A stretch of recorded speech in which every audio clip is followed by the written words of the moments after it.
Assalamualaikum warahmatullahi wabarakatuh. Halo semuanya, perkenalkan kami dari kelompok Yare. Hari ini kami ingin melakukan vlog ke Museum Jual Ishadi. Perkenalkan sebelumnya saya Alifa Sukanisona Sipera. Saya Sandia Kartika Prima. Saya Nabila Anjani. Saya Najib Syahri. Saya Fahri. Saya Razan. Dan Fardan. pause. Halo guys, jadi kami sudah sampai di Museum Jual Isadi. Yare. Bang, kamera sini bang. Hei, kameranya di sini. Sini. Oke, bye.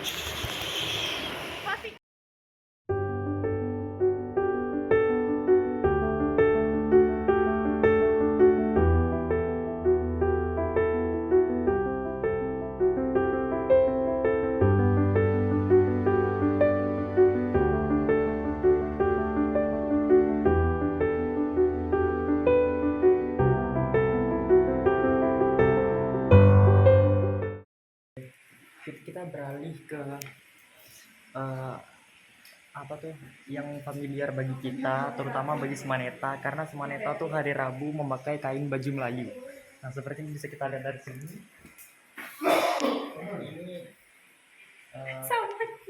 ini Kak Sinta sedang memakai baju Melayu dengan bawahan kain cual.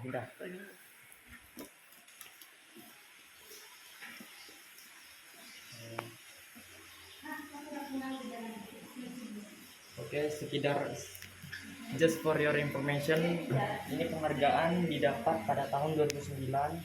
Nah, pada tahun itu juga saya lahir.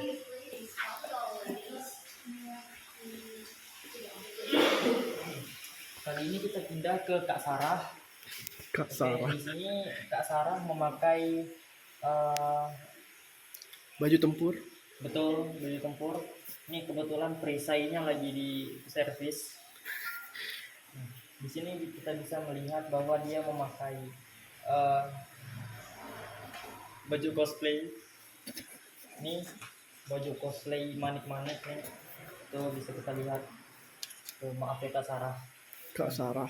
Nah, dia Kak Sarah ini tuh orangnya alam banget, maka dari itu di bawahnya tuh ada daun-daun. God damn.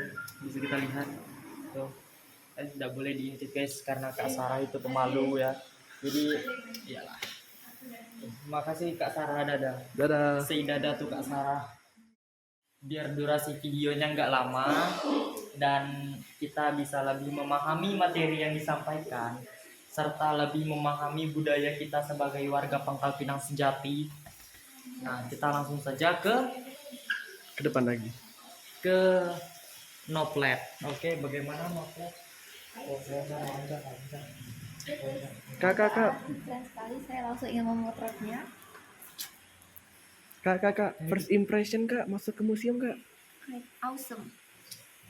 Kita wawancara ke Bang Najib. Oke. Bang Najib. Di sini Bang Najib, bagaimana tanggapan pertama setelah masuk ke Museum Jual Isadi?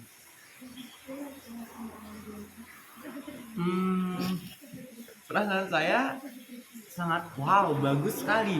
Di sini kita akan bisa melihat berbagai motif batik yang sangat-sangat bagus dan unik-unik.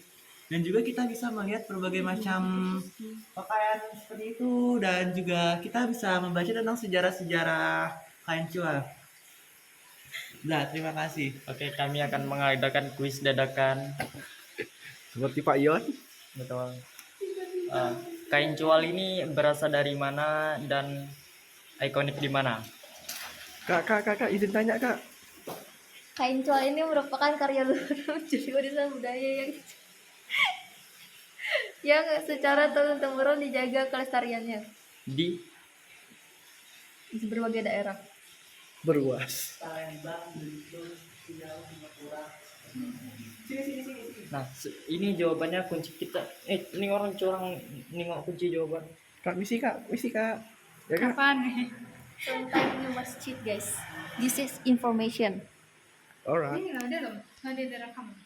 Pada masa kejayaannya di awal abad 19, kain cual menjadi komoditas perdagangan udah sangat dongeng. yang diproduksi dan dipasarkan ke wilayah Melayu, Seperti Palembang, Belitung, Riau, Singapura, dan Pontianak. Dan pemakaiannya semakin populer serta tidak terbatas pada kalangan kaum bangsawan saja. Namun, seiring terjadinya Perang Dunia I 1914 sampai 1918 yang menyebabkan berkurangnya pasokan bahan baku dan naiknya harga bahan-bahan tersebut, kejayaan kain cual mulai menyurut. Kegiatan menenun kain cual pun semakin banyak ditinggalkan. Kain-kain cual klasik menjadi barang pusaka yang bernilai tinggi dan selama berpuluh-puluh tahun terlipat rapi dalam peti terukir pusaka keluarga. Oke kak, sudah kak, panjang durasi. Bagaimana kak? berawal dari keinginan Kak, pegang kak, nggak kedengeran kak? Oke, di sini kita akan melihat Museum Kain Cual Ishadi. Nah, di sini kan kita tulis berawal dari keinginan Abdul Hadi Mukhtar untuk menjadikan cual sebagai kain identitas dan jadi jati diri daerah Bangka Belitung yang kemudian diimplementasikan dalam penggunaan motif-motif kain cual lebih luas dalam kehidupan sehari-hari masyarakat Bangka Belitung. Museum Kain Cual ini didirikan sebagai salah satu upaya pelestarian wilayah karya budaya para leluhur, menyambut tanpa henti tenunan helai demi helai benang kebudayaan.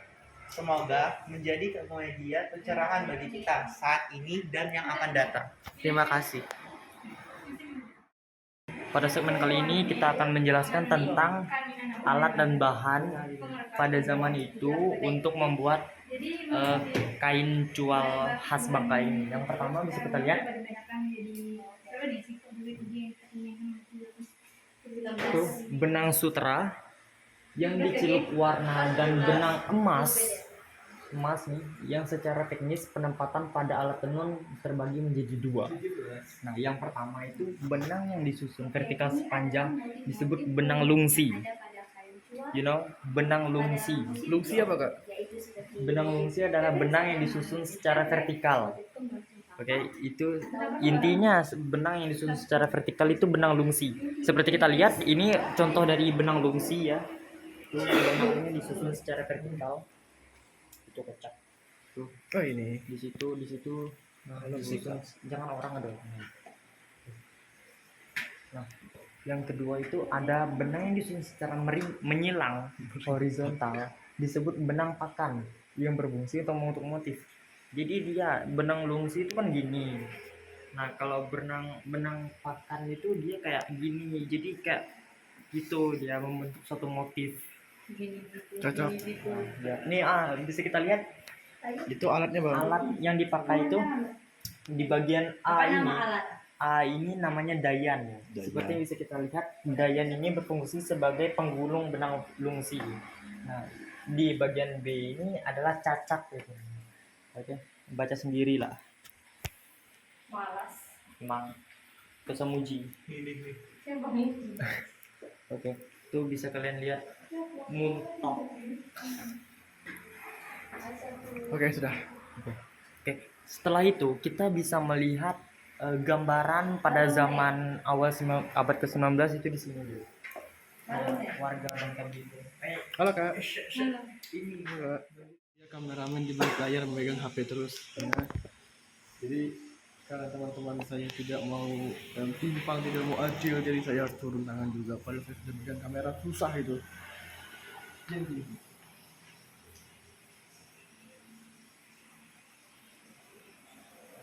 peta Bangka Belitung pada zaman dahulu. Hidungnya terlalu mancung. Jadi sekarang agak gepeng dikit. Oke, kita ini sekarang sedang bersama Bapak siapa? Bapak Edo. Oke, Bapak, kami izin bertanya. Apa ciri khas dari kain cual yang membedakan dengan kain lain? Dari motif terutama yang pasti kalau kain cual itu motifnya ada warna, kalau di faunanya selalu bentuknya abstrak, itu yang membedakan bukan motif-motif kain dari daerah lain. Baik, terima kasih Bapak.